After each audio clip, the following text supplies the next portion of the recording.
Welcome back to the Planet Jesus podcast. It's been a good minute since we've been together and wanted to try to get something down here. It's Labor Day.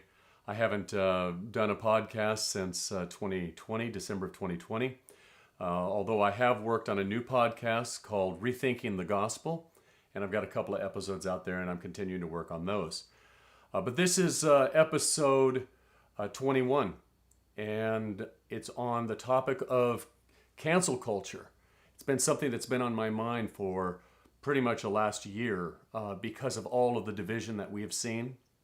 We've seen racial division with the Black Lives Matter movement. We've seen divisions around religion. And we see that right now with the Taliban in Afghanistan and people's reactions towards Muslims. And then we've seen that in the vaxxers and the no-vaxxers with all this COVID pandemic around us and people taking divided positions on these very critical topics.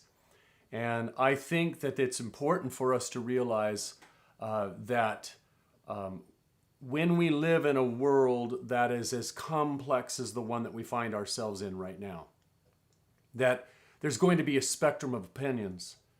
There's going to be people on both ends, and the farther you get from one another, the more wrong the other person is going to seem. In the past, we've had a mechanism for judging as a culture what was right and what was wrong, and the ancients called it sin, and we defined it very as clearly as we could, and sometimes it was taken to extremes in the way that we judged it. And as we sit and we judge at times what's going on with the Taliban and the way they treat women and their reaction towards homosexuals and just all of that, they have a law that governs what they believe to be right and wrong. And when we sit back and we look at the conditions that exist and the complexity of them, and we quickly in our mind judge, oh no, that's right, or that's wrong. And we just don't realize that we're all launch ships. We're all going somewhere. And we've all come from someplace and we think we're going somewhere. And on that journey, we're going to get new information. There's going to be new things that come into our life and into our minds that are going to cause us to reflect and cause us to think. The problem with cancel culture is that it creates no space for those learnings. Those launch ships, whatever family you came from, wherever it was that you were launched from, they had a certain set of opinions. You sat around the dinner table and you talked about things, or you didn't sit around the dinner table, and that framed you up in a certain way. There was maybe schools that you went to or didn't go to, your education or lack of education. Those are all things that affect us on our journey. So when you start to encounter other ships out there in life, and you realize, hey, they're coming from somewhere other than the port that I'm coming from, maybe a little empathy and a little grace should be shown. I have taken comfort in this thought when I'm trying to understand people that are as extreme and different than me. Let's say the Taliban, or let's say someone who doesn't want to vaccinate because they believe in conspiracy theories. These are extreme positions in my mind, but what causes me to sit back and take a more empathetic approach is that I think, had I been launched from the ports that they were launched from, had I grown up in the areas and with the culture that they grew up, would I behave any differently? Would I know intuitively right and wrong? And I think the answer is no. I think I would have been that person. I don't think I would have been any different than some of the people that I might judge that are far on that spectrum of people who judge righteousness. Let's just look at righteousness or the rightness of life as a continuum. And on one end, you've got this very extreme, and these people think that they're right. And you get over here to this side, and people think that they're right, and they end up canceling one another. And I think that leads us down a very dark path because there's no place to go. We don't invite people into a space or into a roomy enough place for them to have thoughts developed in them, or to recognize maybe the error of their ways and begin to make change. And I know it's ancient and it's passé, but I'm a Christian and I love the scriptures. I don't love the way that they've always been interpreted, and I think they've been interpreted with a lack of empathy, and they've been interpreted in a way that was literalistic, that hurt people. But when you step back for a minute and you look at the program that the Hebrew and the Christian scriptures kind of produce, and I'm using that word very loosely. When you look at that program that Christianity and Judaism has produced, it's a program where someone who has done wrong has a place to go. We call it repentance, reconciliation, forgiveness, and then finally it's just full redemption, full reconciliation. We're back into relationship. The whole goal of the Hebrew and Christian scriptures is to get humanity back in relationship with God, and by doing that, back in relationship with one another. And it's hard to do. Forgiveness is challenging. But if we don't create a space for people, then we're doomed to having greater and greater separations, greater and greater anxiety, cultural splits. And God knows that we have so many things that are coming against this planet right now, so many things that are threatening us, that we've got to work together. You see down here in Louisiana, we just had the hurricane come through, and you see people coming together. They're not asking, hey, what do you believe on vaccines? I don't know that I'm going to, pull you from your flooded home. No, I'm going to take my little airboat to the next house and ask them if they're vaxxers or not.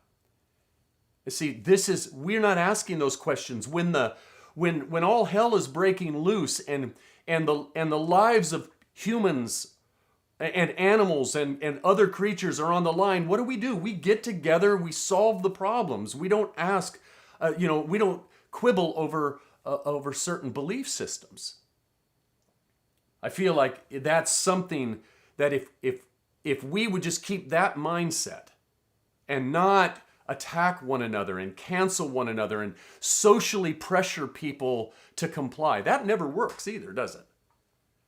It never works to put undue pressure on people to comply with a certain set of beliefs. What we end up with most of the time is just people entrenching themselves in a war of justification and accusation, right? So you've got the sides of where they start with accusation, and then these guys want to justify their position, so they dig in deeper, they get more extreme, and both positions end up pulling further and further apart because they need that extreme to try to win that battle.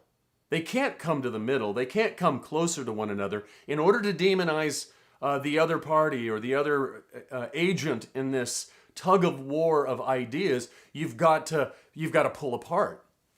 But we have got to create a space. The value, going back to the thought of the value of the Jewish and the Christian perspective on forgiveness, is that what we have is a place to go when we find ourselves wrong.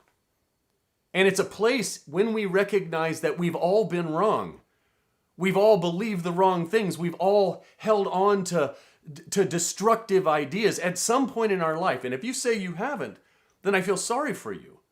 Because the recognition that we've all had to change, and if you have not felt like you've had to change, then you're stuck. You're stuck in a perspective. None of us was launched perfectly. None of us has been given the gift of perfect knowledge. So there is this need to kind of work it out, come to understanding. And it's a challenging. Change is hard.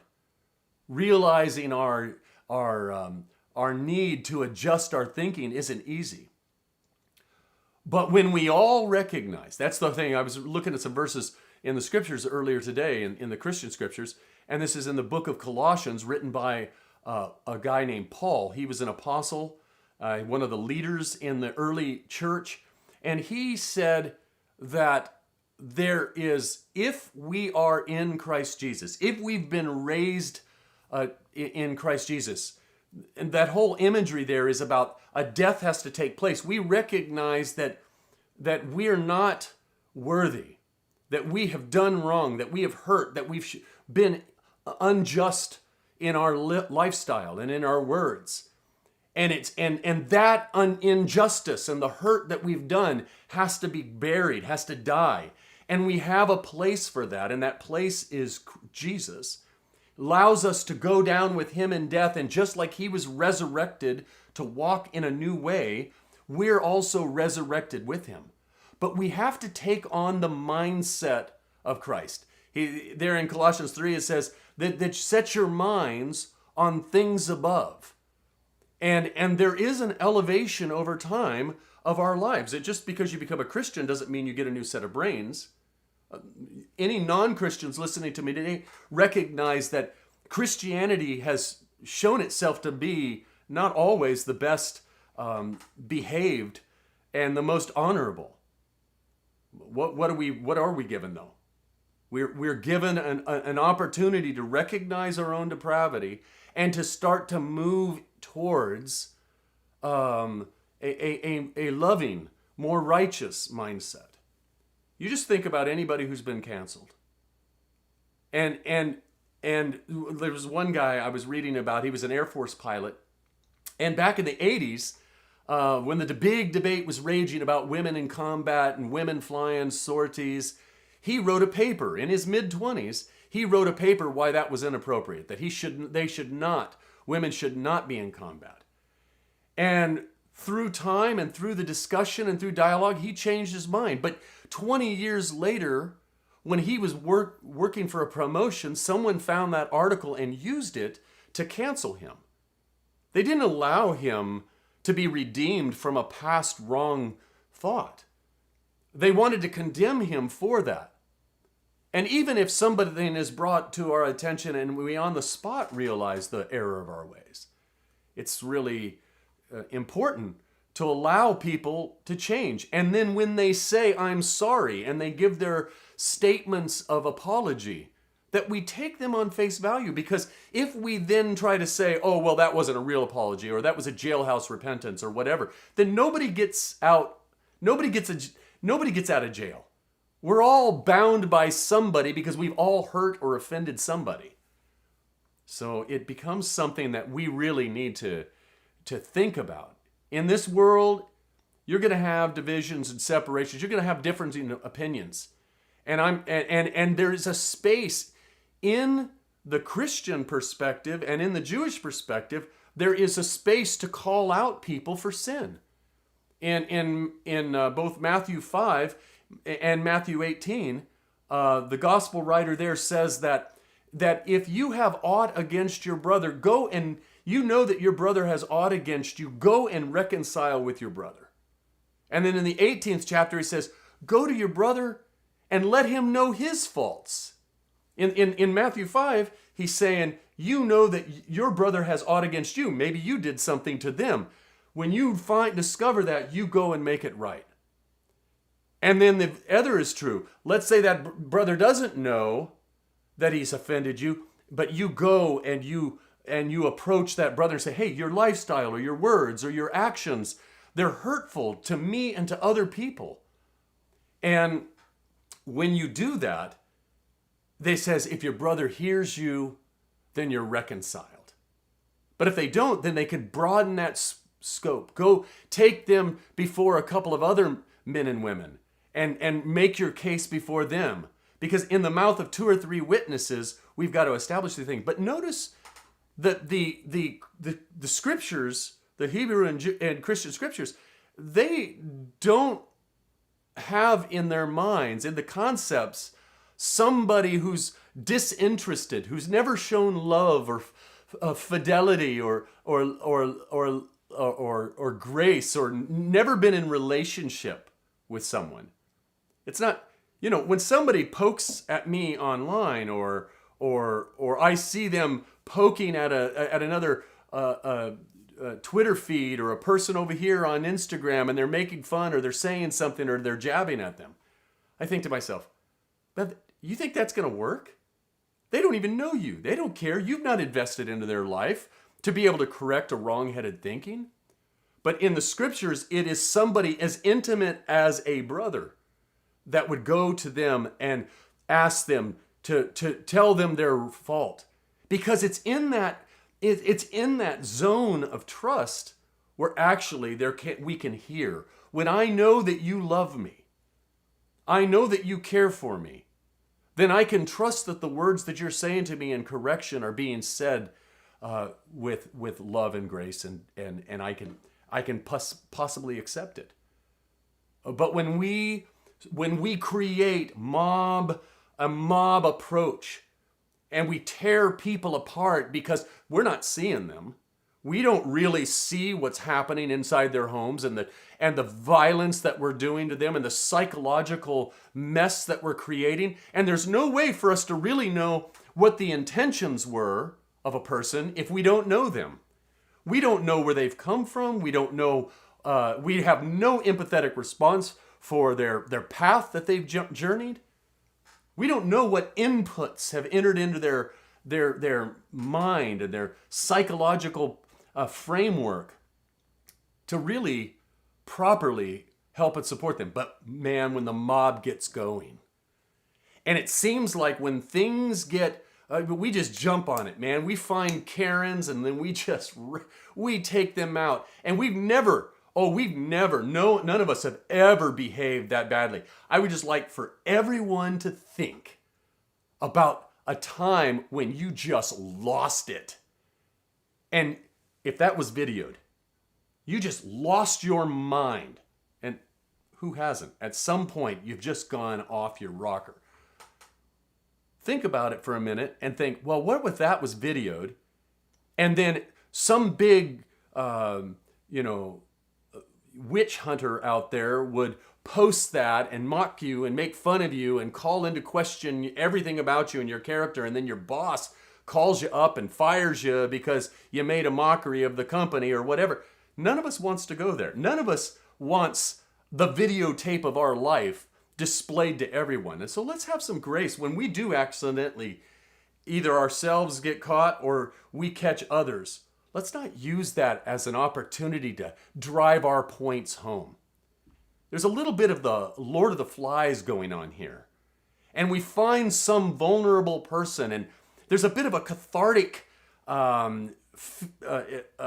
experience that we have as we begin to virtually kill one another and thrust through, and we find our piggies out there, and we try to destroy them, we try to kill them.